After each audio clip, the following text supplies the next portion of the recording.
ভরপেট বাঙালি থেকে বন্ধুরা, আজকে তেলাপিয়া মাছের চচ্চড়ি রান্না করব। দেখুন, মাছটা আমরা ভেজে নিয়েছি আগে।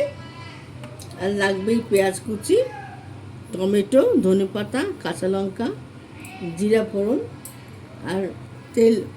রান্নাটা হবে সর্ষের তেলে।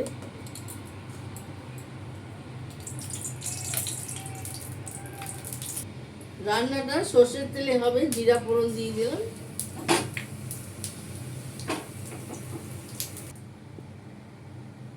জিরা ফোড়ন দিয়ে দিয়েছি। বেগুনগুলো দিলাম, বেগুন দিয়ে করবো।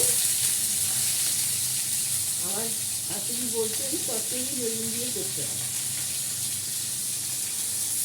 বেগুনটা একটু ভেজে নিই।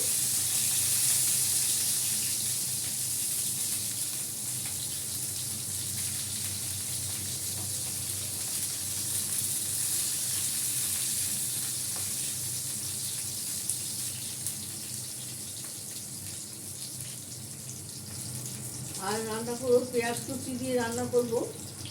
একটু লঙ্কা দিয়ে দিলাম, পেঁয়াজ কুচি দিয়ে দিলাম,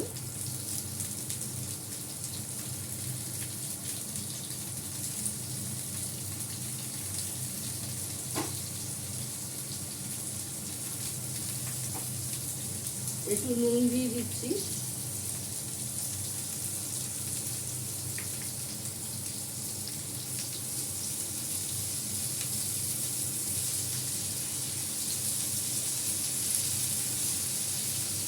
আমার স্বামীর শাশুড়ির কাছ থেকে রান্না শিখেছি। উনি আমার কাছে হাতে ধরে রান্না শিখিয়ে দিয়ে গেছে। আর আমাদের বাড়িতে এই তেলাপিয়া মাছ খুব খাওয়া হয়। আমার বাড়িতে সবাই খুব ভালোবাসে।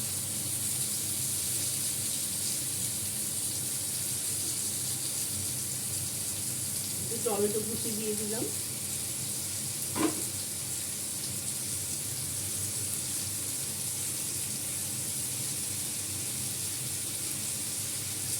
এটা একটু ভাজা ভাজা হোক। ব্লগটা আবার একটু বাদে দেখাচ্ছি।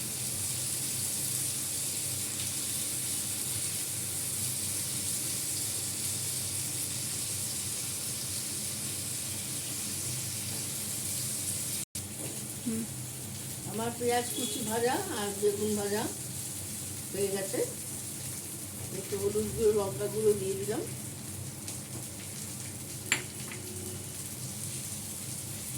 এবার একটু জল দিয়ে দিচ্ছি।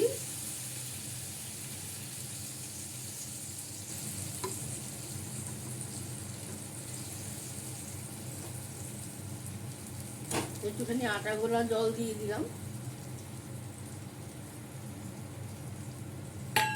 এবার একটু বেগুনটা সিদ্ধ দেবো, একটু মাখা মাখা হবে, কিন্তু ঝোল ভাল লাগে না। একটু ঢাকা দিয়ে রাখলাম। আবার পরে আসছি ব্লগটা নিয়ে। এটা একটু হোক। দেখুন বন্ধুরা, আমার মাছের চচ্চড়ি হয়ে গেছে। দেখুন ঝোলটা কি সুন্দর ফুটছে। আমি মাছগুলো দিয়ে দিলাম একটা একটা করে।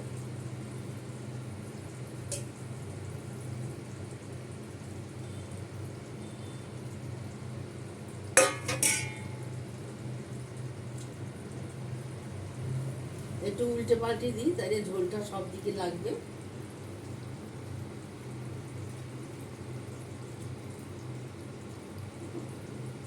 একটু ধনে পাতা ছিটিয়ে দিই ওপর থেকে, গন্ধটা ভালো হবে। এইভাবে আপনারা মাছ চচ্চড়ি রান্না করে খাবেন। আমার শাশুড়ি বলতো চচ্চড়ি রান্না করবা বেগুন দিয়া। আমার রান্না করতে আসলেই শাশুড়ির কথা মনে হয়। ওনার থেকেই তো আমি রান্না শিখেছি। আমি তো কিছু জানতামই না, মাছ ভাজতেও পারতাম না। ওনার থেকে একটু একটু করে সব শিখেছি। আমার মাছ চচ্চড়ি হয়ে গেল। ব্লগটা আমি এখানেই শেষ করছি। লাইক, শেয়ার, কমেন্ট করে দেবেন।